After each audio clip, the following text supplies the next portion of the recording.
You can listen to this by audio and pause the audio to follow important page links which are used in lieu of footnotes or references, then resume the audio when you are ready.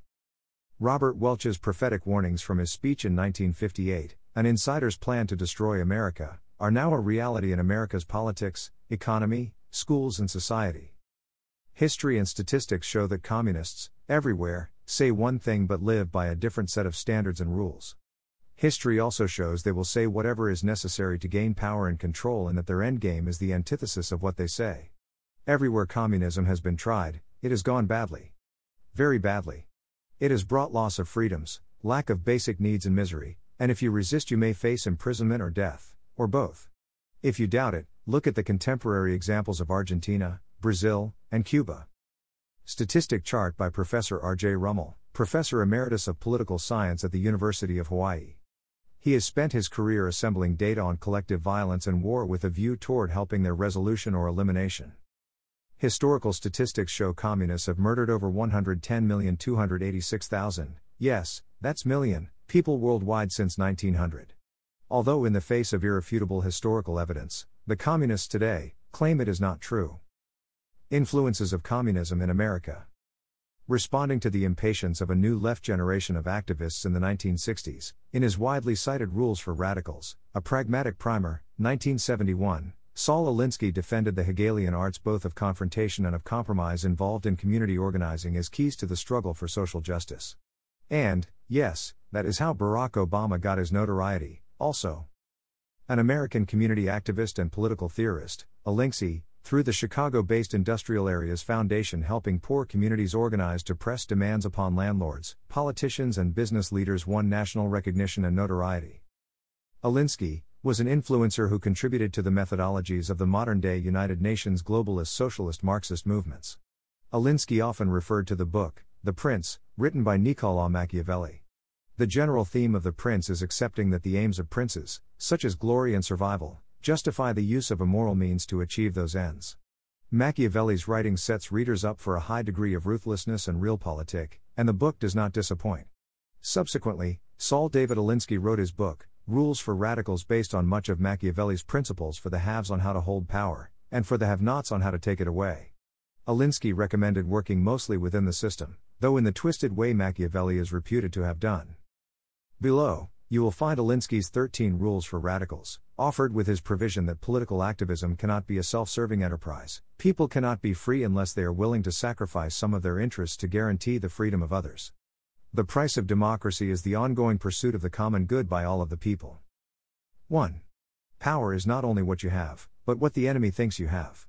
Power is derived from two main sources, money and people. Have-nots must build power from flesh and blood. 2. Never go outside the expertise of your people. It results in confusion, fear and retreat. Feeling secure adds to the backbone of anyone. 3. Whenever possible, go outside the expertise of the enemy. Look for ways to increase insecurity, anxiety and uncertainty. 4. Make the enemy live up to its own book of rules. If the rule is that every letter gets a reply, send 30,000 letters. You can kill them with this because no one can possibly obey all of their own rules. 5. Ridicule is man's most potent weapon. There is no defense. It's irrational. It's infuriating. It also works as a key pressure point to force the enemy into concessions. 6. A good tactic is one your people enjoy. They'll keep doing it without urging and come back to do more. They're doing their thing, and will even suggest better ones. 7. A tactic that drags on too long becomes a drag. Don't become old news. 8. Keep the pressure on. Never let up. Keep trying new things to keep the opposition off balance. As the opposition masters one approach, hit them from the flank with something new. 9. The threat is usually more terrifying than the thing itself. Imagination and ego can dream up many more consequences than any activist. 10. The major premise for tactics is the development of operations that will maintain a constant pressure upon the opposition. It is this unceasing pressure that results in the reactions from the opposition that are essential for the success of the campaign. 11. If you push a negative hard enough, it will push through and become a positive. Violence from the other side can win the public to your side because the public sympathizes with the underdog. 12. The price of a successful attack is a constructive alternative. Never let the enemy score points because you're caught without a solution to the problem. 13. Pick the target, freeze it, personalize it, and polarize it. Cut off the support network and isolate the target from sympathy. Go after people and not institutions. People hurt faster than institutions. Alinsky's rules have been used for anti-democratic means and have been effective in setting the stage for and aiding the Communist Party USA to disrupt and transform America's constitution, legal systems, financial institutions and educational institutions into socialist Marxist systems and the unraveling of the fabric of American society. The Communist Party USA, officially the Communist Party of the United States of America, CPUSA, is a communist party in the United States established in 1919 after a split in the Socialist Party of America following the Russian Revolution. The history of the CPUSA is closely related to the American labor movement and communist parties worldwide. The party was influential in American politics in the first half of the 20th century and played a prominent role in the labor movement from the 1920s through the 1940s. The CPUSA received significant funding from the Soviet Union and crafted its public positions to match those of Moscow. The CPUSA also used a covert apparatus to assist the Soviets with their intelligence activities in the United States and utilized a network of front organizations to shape public opinion. The biggest lie. According to the Constitution of the Communist Party USA, CPUSA, adopted at the 30th National Convention in 2014, the Communist Party operates on the principle of democratic centralism, its highest authority being the Quadrennial National Convention. Article 6, Section 3 of the 2001 Constitution, laid out certain positions as non-negotiable and all of which are now evident in America's political, educational and social constructs. Struggle for the unity of the working class. Against all forms of national oppression, national chauvinism, discrimination and segregation. Against all racist ideologies and practices. Against all manifestations of male supremacy and discrimination against women. Against homophobia and all manifestations of discrimination against gays, lesbians, bisexuals, and transgender people. Among the points in the party's immediate program are a $15 per hour minimum wage for all workers, national universal health care and opposition to privatization of Social Security. Economic measures such as increased taxes on the rich and corporations. Strong regulation of the financial industry. Regulation and public ownership of utilities and increased federal aid to cities and states. Opposition to the Iraq War and other military interventions. Opposition to free trade treaties such as the North American Free Trade Agreement, NAFTA. Nuclear disarmament and a reduced military budget. Various civil rights provisions. Campaign finance reform including public financing of campaigns, and election law reform, including instant runoff voting. The foregoing is from Wikipedia, the Communist Party USA. Note, it is important to compare.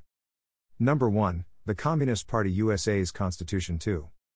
Number 2, the Preamble, Declarations and Sustainable Goals of the United Nations Marxist Agenda 2030 and Number 3, the Joe Biden American Rescue Plan Act of 2021. You will find the stated goals and methods in all three documents are identical. The only reasonable and logical conclusion is that the Globalist-Socialist-Communist-Marxist movement through the United Nations, over the last 76 years have seized control of the U.S. government. Note, if you do not see this or deny it, you are either a globalist Marxist, a sympathizer or totally unaware of your surroundings. The Communist Party endorsed both Barack Obama, 2009, and Joe Biden, 2020, in their bid for the presidency. The Communists' grand prize is the subjugation of the United States, and with the American Democrat Party in control of Congress and the White House, they are making great strides toward that goal. Their only interruption was the surprise election of Donald Trump in 2017, which was met with the full fury of the clandestine operations of the Globalist-Socialist-Communist-Marxist already embedded in the U.S. government, the FBI and the media. We were warned.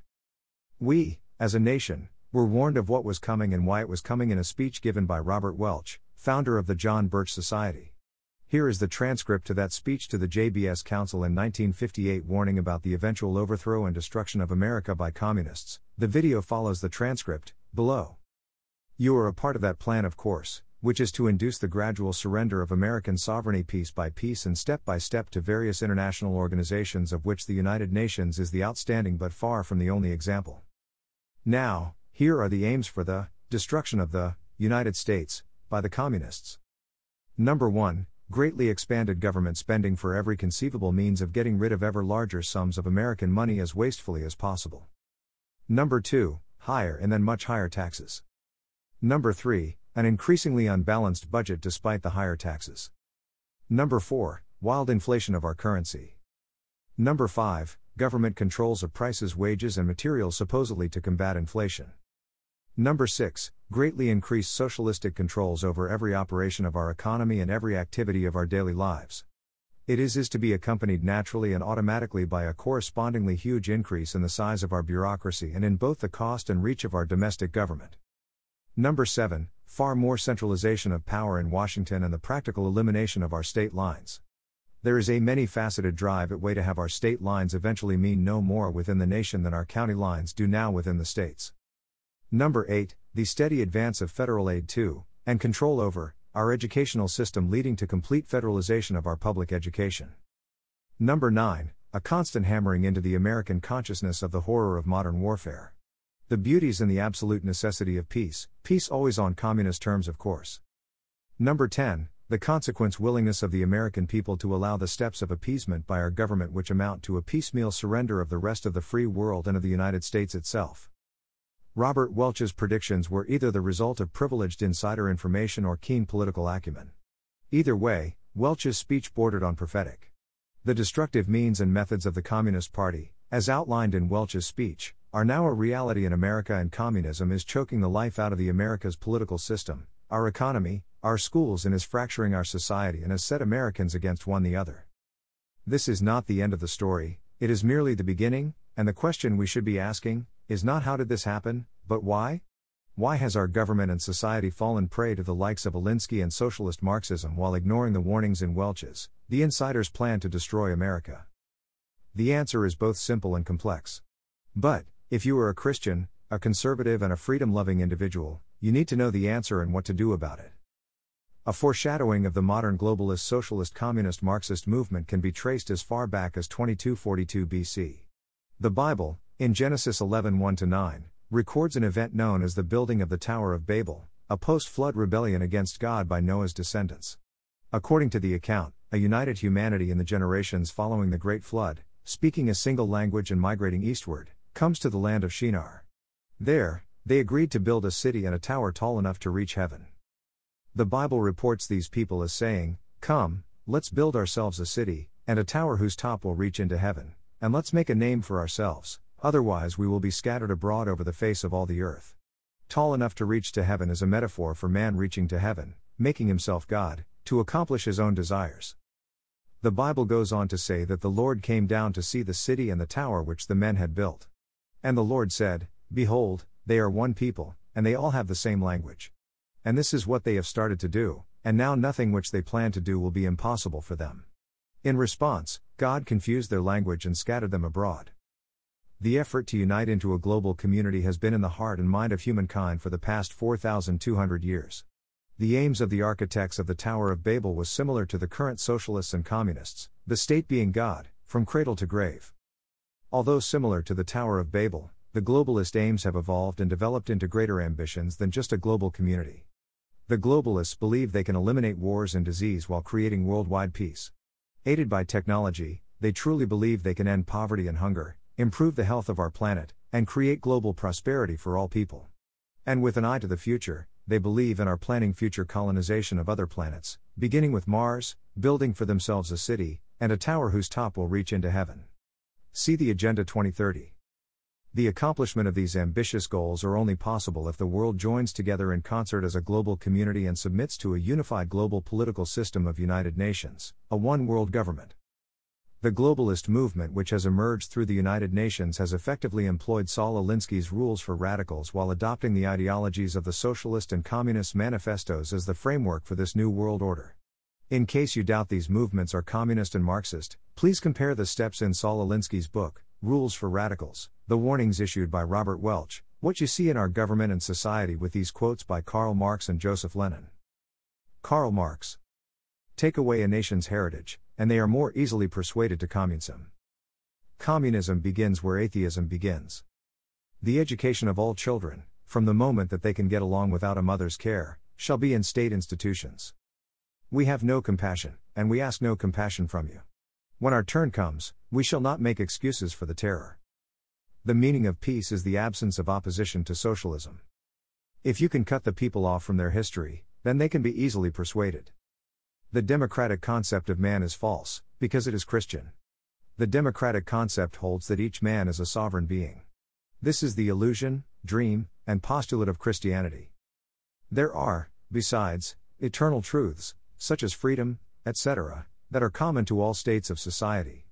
But communism abolishes eternal truths, it abolishes all religion, and all morality, instead of constituting them on a new basis. It therefore acts in contradiction to all past historical experience. The theory of communism may be summed up in one sentence: abolish all private property. The communists everywhere support every revolutionary movement against the existing social and political order of things. They openly declare that their ends can be attained only by the forcible overthrow of all existing social conditions. A heavy or progressive or graduated income tax is necessary for the proper development of communism. The first requisite for the happiness of the people is the abolition of religion. The unity is brought about by force. From each according to his abilities, to each according to his needs. Taxes are the source of life for the bureaucracy, the army and the court, in short, for the whole apparatus of the executive power. Strong government and heavy taxes are identical. Note, if you will stop and think, you will realize that all of these aims of Marx are now evident in America's systems and institutions, and most of them have come by violent protests and subversion. Joseph Lenin. Give me your 4-year-olds, and in a generation I will build a socialist state. The press should be not only a collective propagandist and a collective agitator, but also a collective organizer of the masses. The goal of socialism is communism. Why should freedom of speech and freedom of press be allowed? Why should a government which is doing what it believes to be right allow itself to be criticized? It would not allow opposition by lethal weapons. Ideas are much more fatal things than guns. Why should any man be allowed to buy a printing press and disseminate pernicious opinions calculated to embarrass the government? The way to crush the bourgeoisie is to grind them between the millstones of taxation and inflation. People always have been, and they always will be, stupid victims of deceit and self-deception in politics. Give me just one generation of youth, and I'll transform the whole world. One man with a gun can control 100 without one. As an ultimate objective, peace simply means communist world control. Atheism is a natural and inseparable part of Marxism, of the theory and practice of scientific socialism. Our program necessarily includes the propaganda of atheism. It is, of course, much easier to shout, abuse, and howl than to attempt to relate, to explain. Medicine is the keystone of the arch of socialism. One of the basic conditions for the victory of socialism is the arming of the workers' communist and the disarming of the bourgeoisie to the middle class. There are no morals in politics, there is only expedience. A scoundrel may be of use to us just because he is a scoundrel. It is necessary, secretly and urgently, to prepare the terror. The establishment of a central bank is 90% of communizing a nation. There can be nothing more abominable than religion. Note, once again, if you will stop and think, you will realize that all of these aims of Lenin are now evident in America's systems and institutions, and most of them have come by violent protests and subversion. They have not only made great strides toward implementing the goals of their socialist utopia, they have now brazenly stated that they will have achieved their original goal by the year 2030, which is global domination. There are two major obstacles the globalists must still overcome: the United States government and society, and Christianity. Until these two are subdued and eliminated or transformed, the final steps of the globalist one-world government system is stymied. The advent of the Joe Biden presidency and the passing into law of his American Rescue Plan Act could be harbingers of the final stages of the transformation of America from a free democratic constitutional republic and a world superpower to merely a cog in the globalization of a socialist United Nations. See, we are getting it wrong in the secret buyout of America. This leaves Christianity and the gospel of Jesus Christ as the final barrier between a free world and a godless socialist Marxist one-world government, and the Church has been under a relentless attack from within and without for decades and has either been replaced by institutions of religious humanism, falsely using the name of the Christian Church, or is being transformed into a religious ecclesiastical hierarchy from the inside, at an alarming rate. A one-world church is emerging that is antithetical to the God of Christians and Jews and to the Christ of the Bible. See, the one-world church and the false church emerges. Someplace along the way, over the last 2,000 years, it seems that many of the people calling themselves Christians have come to assume that Jesus was either some kind of a progressive left-wing ideologue or a pacifist and have modeled their lives as such. Let's be crystal clear, both assumptions are wrong. Dead wrong. Unfortunately, the church leadership in America has bought into the leftist propaganda that the church should stay out of politics. The problem with that assertion is twofold. Number 1. This has created confusion within the church regarding its mission and methods. The mission and methods of Jesus were never political, but they were both clear and confrontational. Jesus said, "For this purpose I have been born, and for this I have come into the world, to testify to the truth. Everyone who is of the truth listens to my voice." This, too, is our calling and our method of resistance. To testify to the truth. John 18:37 Therefore Pilate said to him, "So you are a king?" Jesus answered, "You say correctly that I am a king. For this purpose I have been born, and for this I have come into the world, to testify to the truth. Everyone who is of the truth listens to my voice." This, too, is our calling and our method of resistance. To bring a sword. Matthew 10:34 Do not think that I came to bring peace on the earth. I did not come to bring peace, but a sword. Verse 35 For I came to turn a man against his father, and a daughter against her mother, and a daughter-in-law against her mother-in-law. Verse 36 And a person's enemies will be the members of his household. This, too, is our calling and our method of resistance. To fulfill the law. Matthew 5:17 Do not presume that I came to abolish the law or the prophets. I did not come to abolish, but to fulfill the law and the prophets. This, too, is our calling and our method of resistance. To call sinners. Mark 2:17 And hearing this, Jesus said to them, It is not those who are healthy who need a physician, but those who are sick. I did not come to call the righteous, but sinners. This, too, is our calling. To save the world. John 12:47 If anyone hears my teachings and does not keep them, I do not judge him, for I did not come to judge the world, but to save the world. In a very real sense, this, too, is our calling and our method of resistance, by lifting the name of Jesus, telling others and leading them to him. To cast fire and bring division upon the earth. Luke 12:49 I have come to cast fire upon the earth, and how I wish it were already kindled. Verse 50 But I have a baptism to undergo, and how distressed I am until it is accomplished. Verse 51 Do you think that I came to provide peace on earth? No, I tell you, but rather to create division. This, too, is our calling and our method of resistance. Number 2. The Church through the teachings of the Bible explains and defines politics. It is true that the Church should not become political, nor should it let the contemporary politics influence or become the message of the Church. The gospel of Jesus Christ, His life, His teachings, His work of salvation by His death and His resurrection are the core message of the Bible and the Church. But when the gospel is correctly understood and the life and message of Jesus is correctly lived out with conviction, politics are defined within the framework of the Judeo-Christian ethos. Also see the American Civil War is over Judeo-Christian values. What he really meant. John 14:12 Truly, truly I say to you, the one who believes in me, the works that I do, he will do also, and greater works than these he will do, because I am going to the Father. 13 And whatever you ask in my name, this I will do, so that the Father may be glorified in the Son. 14 If you ask me anything in my name, I will do it. I have heard so many preachers and Bible teachers try to justify or explain away these words of Jesus because they just cannot fathom the gentle and sweet dashboard Jesus saying such things as we find in the verses cited. These same confused preachers really get tied in a knot over John 14:12. They will begin their commentary of teaching it with, what this really means is. Jesus said what he meant and meant exactly what he said. We need to get over it and get on with it. Jesus always taught the will of his Father, then demonstrated what he taught. He expects us to do the same. Ephesians, chapter 6, gives us a clear teaching and picture of the type of preparation and resolve we are to assume. Stand firm. Ephesians 6:10-17, Finally, be strong in the Lord and in the strength of his might. Put on the full armor of God, so that you will be able to stand firm against the schemes of the devil. For our struggle is not against flesh and blood, but against the rulers, against the powers, against the world forces of this darkness, against the spiritual forces of wickedness in the heavenly places. Therefore, take up the full armor of God, so that you will be able to resist in the evil day, and having done everything, to stand firm. Stand firm therefore, having girded your loins with truth, and having put on the breastplate of righteousness, and having shod your feet with the preparation of the gospel of peace, in addition to all, taking up the shield of faith with which you will be able to extinguish all the flaming arrows of the evil one. And take the helmet of salvation, and the sword of the Spirit, which is the Word of God. Your brother and friend, Mike Young. P.S. Let's please remember that God takes no pleasure in those who shrink back. Let's boldly advance the message of the gospel and speak the truth in the face of the opposition. Resist the devil, and he will flee from you. Draw near to God and he will draw near to you.